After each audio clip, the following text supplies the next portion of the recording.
Hi, it's Chris with Implied Music, and I'm back with the second part of my Polaris review. Polaris, the sample library, built-in player from Spitfire Audio. Today we're going to look at the standard side of this bipolar orchestral hybrid synth. Let's jump in.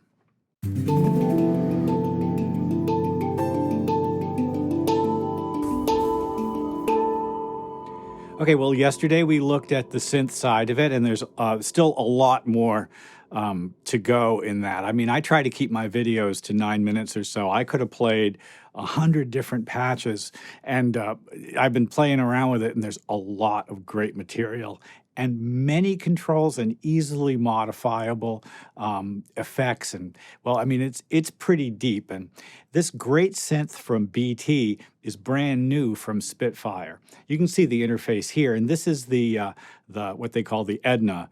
EDNA version, the side of it. But if we click up here, we'll get to the standard side. And that's what we'll look at today.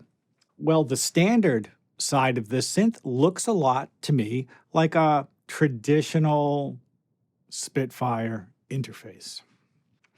Look at this way of choosing stuff in the player.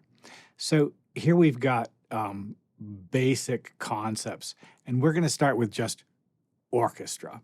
So very simply, an all-in-one orchestra.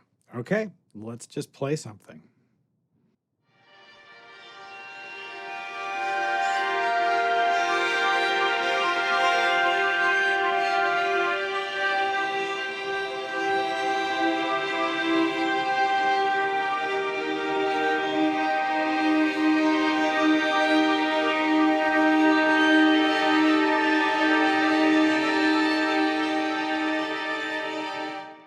Well, that's lovely. I can feel the clouds.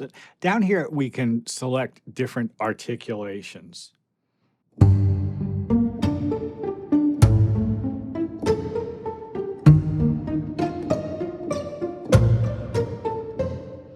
Clearly, these are orchestral sounds, but I'm feeling a lot of, I would just say, synth energy in it.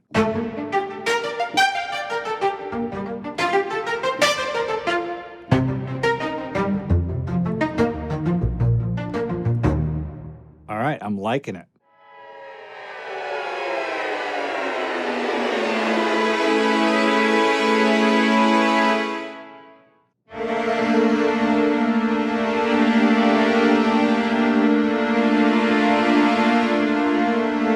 Well, there's no question this is like something that you might add to an existing orchestral template or use in a trailer, or it would be also, I'm sure, great in any number of, contemporary productions as well, behind a beat, with guitars, etc.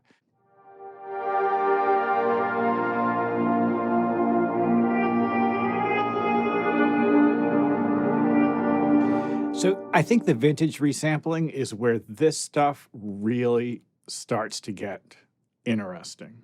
Well, this is awful fun, the colegno. Well, that means playing with a bow on the wood of the bow instead of the horsehair, instead of the string side of the bow.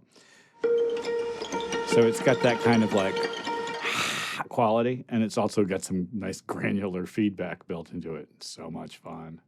Well, okay, let's move on to the synths, and of course we've got, what have we got? Oh, some very expensive synths.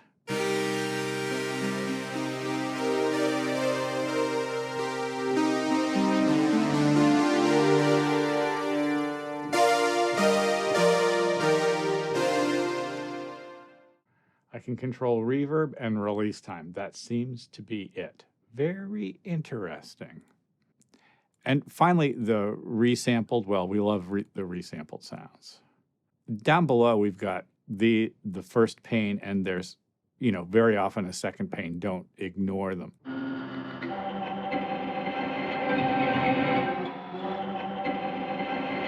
I love the grittiness of that, and it'd be a great layer, wouldn't it?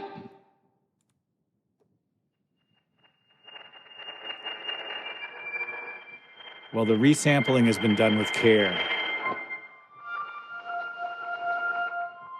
Spooky, really spooky in a great way.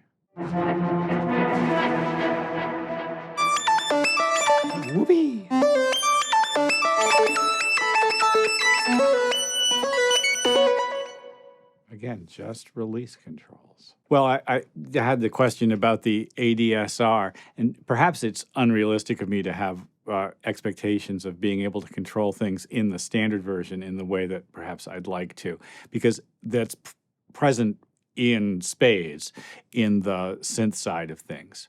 And of course, the synth side of this sample library, because it really is functionally a sample library with tons of controls, the EDNA side of this synth gives me really all the control I need. I can choose any one of that raw material from the standard sort of side of the synth and bring it in and just kind of manipulate it to my heart's content. And that's probably where I, and maybe most of you, will be doing the work with this synth. I think that's where it really kind of lives and shines.